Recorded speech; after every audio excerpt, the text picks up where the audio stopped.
자, 오늘 장도 삼성그룹주들에 대한 관심이 이어지고 있는데요. 종목들의 희비는 엇갈리고 있습니다. 그중에서 삼성 SDS가 오늘 3분기 실적을 발표했는데 매출액은 전년 동기 대비 11.7%, 영업이익은 6.4% 증가하면서 역대 최대 매출을 기록했다고 합니다. IT 서비스와 물류 BPO 사업이 모두 호조를 보였다고 하는데요. 하지만 주가는 상승 출발한 이후 현재 하락세로 돌아서고 있는 모습이고요. 또 오늘 예정된 삼성 SDI와 삼성물산의 실적 발표도 주목해 보시면 좋을 것 같습니다. 이 밖에 오늘 호텔신라 우선주와 삼성물산 우선주는 오늘 장도 강한 흐름을 이어가고 있습니다. 한편 어제 3분기 실적을 발표했던 현대차와 기아차가 오늘장 동반 강세를 보이고 있는데요. 대규모 품질 비용 반영을 제외하면 깜짝 실적이었기 때문에 하반기에 대한 기대감도 함께 높아지고 있습니다. 현재 현대차가 3%, 기아차 8%대 강세고요. 이와 함께 수소 전기차 관련주들도 함께 오름세를 보여주고 있습니다. 한편 오늘 홍남기 부총리는 비대면과 디지털 전환에 대응하기 위해서 서비스 R&D 분야에 5년간 7조 원을 투자할 계획이라고 발표를 했습니다. 오늘장 인터넷과 핀테크 관련주들 움직이고 있는데요. 관련주들의 주가 흐름도 꼼꼼하게 살펴보시면 좋을 것 같습니다. 자, 그럼 이제 오늘 함께할 전문가님과 인사를 나눠보도록 하겠습니다. 오늘은 문현진 전문가님과 함께하도록 하겠습니다. 전문가님 안녕하세요. 안녕하세요. 네, 어제 시장이 크게 하락한 다음에 오늘은 조금씩 올라오고 있는데 오늘 장 분위기 어떻게 보시나요? 일단 저는 눈속임장이다라고 생각을 합니다. 지금 시장이 속아가지고 매수를 하시거나 추가 매수 하시는 분들도 많이 있으실 것 같은데 이 항상 지수가 올랐다 내려갔다 하는 것에 있어가지고요. 많이 내려가야지만 우리가 매수를 하는 것이 바람직하다라는 걸 기억하셨으면 좋겠어요. 그럼 지금이 많이 내려갔는가라고 하면요. 아니죠. 이제 하락의 거의 시작 단계라고 보시면 좋을 것 같은데 일단 우리가 지수가 올라왔다라고 한다면 사실 지수가 올라갔다. 그러면은 상승하는 종목이 많다라고 보셔야 되는데 제가 지금 코스피에 상승 종목이 많은지 하락 종목이 많은지를 한번 살펴보니까 코스피의 상승 종목이 288개 그리고 하락 종목이 533개입니다. 그러니까 뭔가 하락하는 종목이 훨씬 더 2배가량 많은 상태다라고 보시면 되고요. 코스닥 같은 경우는 그래도 이제 장 초반의 이후로 조금씩 변화가 생기면서 상승 종목이 682개 그리고 하락 종목은 562개 정도로 약간은 이제 역전이 돼서 상승 종목 쪽으로 조금 더 많아지고 있는 분위기인 것 같습니다.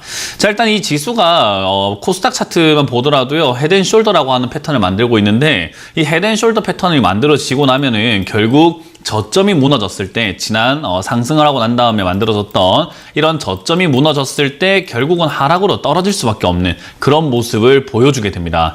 자, 이런 상황에서 저점이 무너졌다고 그럼 주구장창 내려가는가? 그게 아니라 떨어지고 난 다음에는 사실 살짝의 반등이 조금 나올 때가 있습니다. 살짝 반등 나오고 다시 밀려 내려간다라는 거죠. 그래서 저는 지금 여러분들이 여기서 추가 매수를 하거나 신규 매수를 하시게 된다면 굉장히 초악수를 두는 것이 될 수도 있기 때문에 저는 그런 리스크를 피해야 된다라고 생각이 들거든요. 그 말은 결국 지금은 매수하지 않는 것이 바람직하다 생각이 들고요. 조금 더 시장을 관망하는 게 좋다 생각이 드는 것은 역시 아직 불확실성이 남아있다라는 거죠.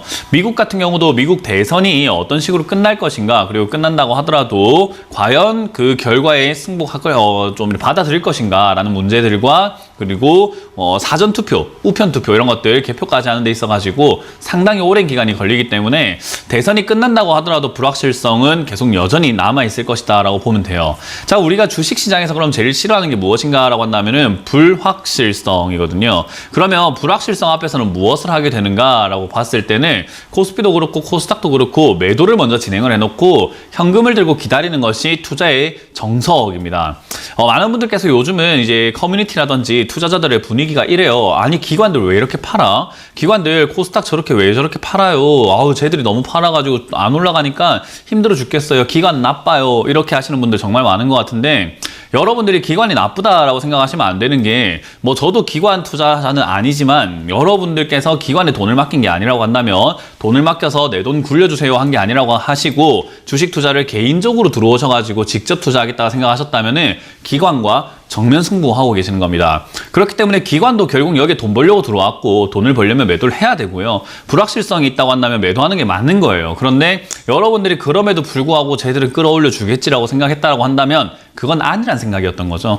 그래서 저는 여러분들께서 수급 논리에 있어가지고 사줘야 되는데 팔아야 되는 데가 아니라 내가 내 돈 벌려면은 여기서 무엇을 해야 될까라는 관점으로 지켜보는 게 좋고요. 지금 내 돈 벌려면 역시 매도를 해서 수익을 확정시키는 것이 가장 중요한 포인트가 될 거고요. 혹시나 들고 있는 종목들 중에서 물려있는 종목이 있다고 한다면은 사실 이제 뭐 이 방송 보신 분들은 아시겠지만 저는 이 횡보하는 구간에서 우리가 매도할 수 있는 탈출할 수 있는 기회라고 정말 많이 말씀드렸어요. 그래서 그런 부분들 기억을 하시면서요. 지금도 아직은 뭐 늦진 않았습니다. 마지막 최후의 보루는 이번 코스피가 2269포인트 그러니까 70포인트를 무너뜨리게 되면은 저는 2000포인트도 무너질 수 있는 아주 강한 하락세가 한번 나올 수 있다 생각이 들거든요. 그래서 여러분들이 손절 포인트로 잡겠다라고 하신다면은 2270포인트를 잡으셔야 될 것 같고요. 추가 매수 포인트로 잡고 싶다 하신다고 하더라도 2270포인트가 무너지지 않고 반등이 나와주거나 지지가 되는 그림이 나왔을 때가 좋지 오늘처럼 하루 양봉 떴다고 마음에 좀 안심을 하시거나 해서는 안 됩니다. 내일 또 떨어질 수 있잖아요. 그렇기 때문에 지금 괜히 양봉 하나 떴으니까 추가 매수해야지 하지 마시고 떨어졌을 때 2270포인트를 조금 주목해보자. 근데 우리가 코스닥을 보니까 이미 하락은 좀 시작이 된 것 같다라는 것을 먼저 인지하고 조금 시장을 바라보자라는 이야기를 드려보겠습니다. 네, 지금은 잠깐의 반등일 수 있기 때문에 현재 구간에서 신규 매수라던가 추가 매수는 조금 유의를 해주시고요. 조금은 더 관망이 필요할 것 같다라는 의견을 주셨습니다. 매도와 현금화 다시 한번 강조해 주셨고 코스피가 2270포인트를 지지하는지 여부를 확인하신 다음에 손절과 추가 매수 진행해 보시면 좋을 것 같습니다. 앞으로의 대응 전략 참고하시면 좋을 것 같습니다.